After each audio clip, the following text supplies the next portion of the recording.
Well, it was... the whole event. I was walking and praying the city of Aha. Okay. Axaho is the way it's spelled in Russian. Okay. It's up in the northern tip of the island up there, right at the base of Siberia.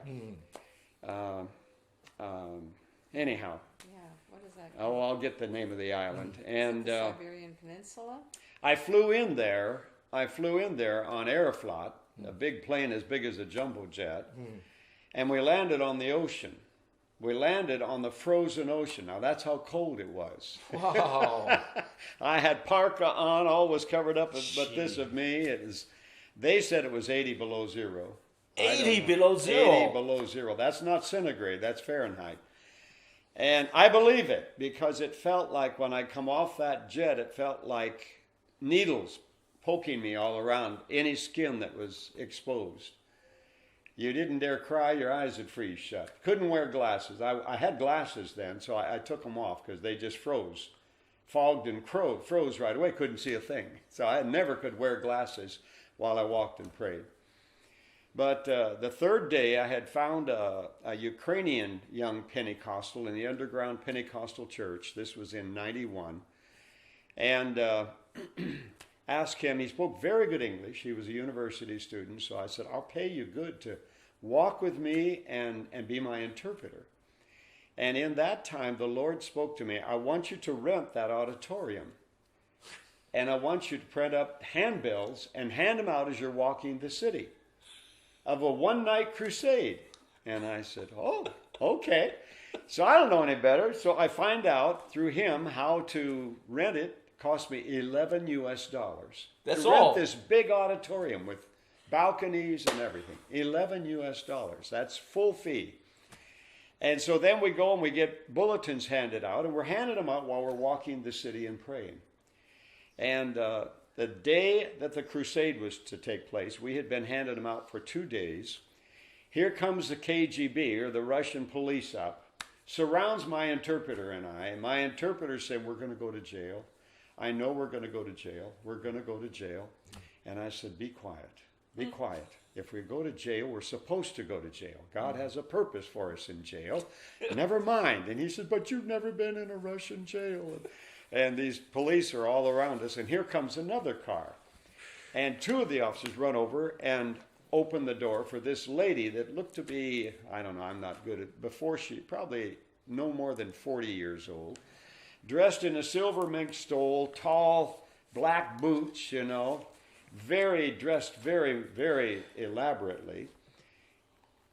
They open up the circle around us. She comes in and she holds one of my bulletins and she says, are you responsible for this? In English.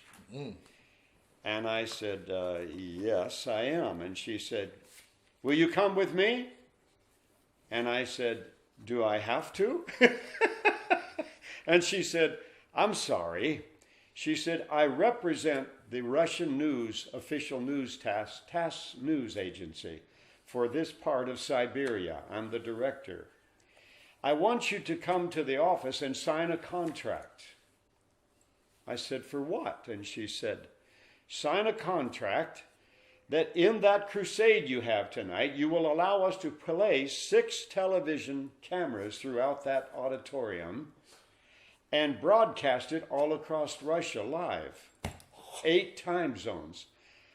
I said, I don't have that kind of money. Oh, she said, it won't cost you anything except you have to have people back behind the curtain sitting at each of the monitors of each camera to point at which picture to go across Russia, because we have never in the history of Russia filmed an American, what do you call it, Christian gospel crusade? And I said, well, it's just one night meeting, yes. But we'll need somebody back there to point at which picture to go out, because we don't know what you're going to do. And I said, oh. And she said, you'll sign also that you will give me the first 5 minutes to announce across Russia, Glasnost Perestroika, and that Russia is now open for Christian broadcasting. Whoa! 15 days ago, it was unanimously voted by the Supreme Soviet, and now we're announcing it, and I found your bulletin. I got a hold of St. Petersburg, my head office is Russia, and told them what's happening, and they said, that's wonderful. The very auditorium that he has rented, the podium that he has rented, that podium he will be speaking from, this night of this crusade is the history of the anniversary of the night when Lenin made his most famous speech across Russia, that has been in the books across Russia historically.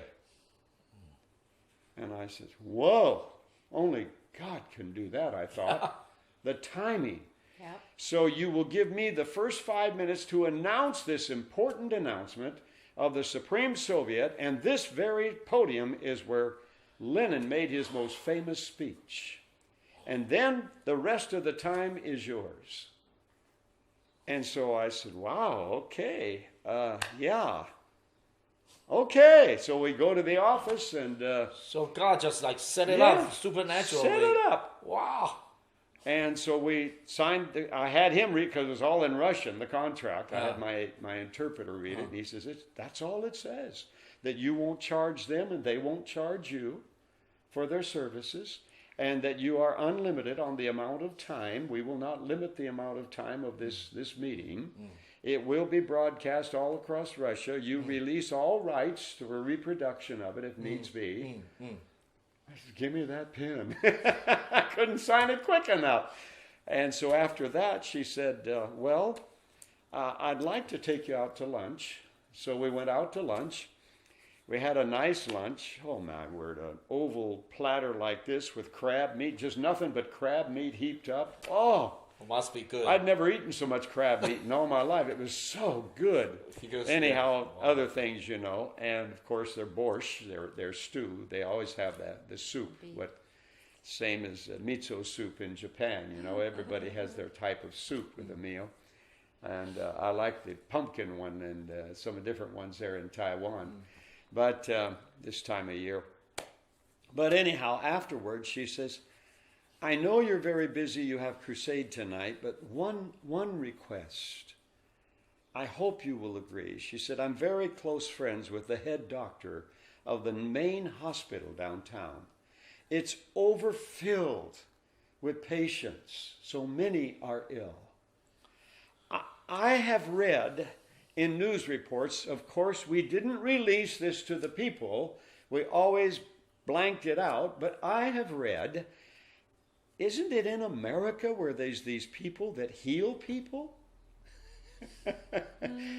I would love to see somebody healed. Are you that kind of a person? And I said, well, I was healed back from the dead in an automobile accident in 1984. And yeah. And my daughter raised me from dead. And yeah, no problem. And my son was born dead, and I'm seeing these things in her eyes are getting bigger. And she says, then maybe it'll work. Maybe it'll work. Will you, just a few minutes in the hospital. I just love to see one or two healed. Could I call the doctor? Yes, go ahead. So she's on her phone calling the doctor. Well, we go to the hospital. I mean, the main entryway of the hospital, there are stretchers in the main entryway. Down the hallways on both sides, where the nurses had to turn sideways to go down the hallways. So many sick. And so here's the head doctor right out front meeting us and walking in. And the first person I touch, I don't know what they had. He's off that bed dancing. He's healed instantly. And this doctor's saying he was dying. He was dying. We were going to wheel him out to the morgue any time. He's dying. He was dying. And I didn't ever ask what it was. My interpreter just interprets that. The next and the three people I touch, all three of them are healed. Well, the doctor and this TASS news agency lady are standing there crying, this is so wonderful, this is so wonderful. Well, I promised only 3, and I know you're busy, and you have crusade tonight. I don't want to stop, but I promised I'll keep my word. We'll get you back on the streets where we found you. Is that where you want to go? I says, no, I think now you better get me back to my hotel to prepare for tonight. I was on my face. Lord, help me. I don't know. This thing is bigger than I thought, you know. And so I spent that afternoon and later afternoon and early evening before the crusade on my face before the Lord, and then went to the auditorium, my interpreter and I. And here's the cameras all set up. The whole front, I could say there could be at least 200, minimum 200 stretchers, wheelchairs in the front of that big coliseum. All sick people from the hospital. The doctor has brought them in. And here's these 6 cameras. And I began, she first introduces and has the first 5 minutes. And then I'm cut loose and introduces me. And I start preaching. I preach Jesus Christ and Him crucified. That's all I preach, Jesus Christ and Him crucified. And I looked right into that main camera and I said, now, wherever across Russia you have heard this tonight, at this very hour, if you want to accept Jesus Christ as your Lord and your Savior, pray this prayer with me and call upon His name. And I lead them in the sinner's prayer. And as soon as my interpreter says the amen from interpreting, a woman in the very front, on the front row, right by the middle aisle, jumps up screaming at the top of her voice and goes running through all of these stretchers and wheelchairs and disappears.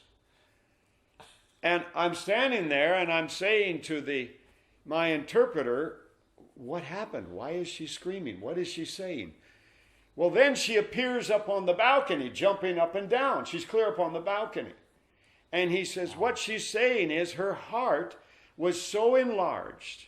They wheeled her in here in a wheelchair, and if she would have taken 2 steps, she'd have dropped dead. And her heart caught fire when she accepted Jesus, and she couldn't sit there anymore. She took off running, and now she's up there in the balcony. I said, put the camera on her and listen to her. And from that miracle, people started jumping out of wheelchairs, off of stretchers. I was up on the stage, never touched one of them. Jesus was healing them. As quick as they were healed, dancing around, they'd put them in the ambulance, put the stretcher back in, and away the ambulances would go until after 1 o'clock in the morning. Ambulances would go with healed people, then they'd come back with sick people. After 1 in the morning, the head doctor comes up on the stage. He is crying so hard he can hardly talk. And he's saying, you have emptied my hospital. There is not another sick person in my whole hospital. Oh, hallelujah. I have just sent word that 80% of my staff may go home. They've been working long, long hours. They can have a rest. Wow. God did it right before Russian television. Well, the next day, I had to fly an 8-hour flight to Minsk, clear across Russia, 5 time zones to Minsk. I get off the plane. Everybody wants my autograph. 8-hour flight. I get off in the airport. Everybody wants my autograph. One man took off his shoe, wanted me to sign his shoe. They had seen me on television that night. And I tried to walk and pray. The next day, couldn't do a thing on the streets. Everybody saw me and wanted me to touch them, and it destroyed me. I couldn't do a thing in Russia after that, walking and praying. I had to give it up. I'd be mobbed by people.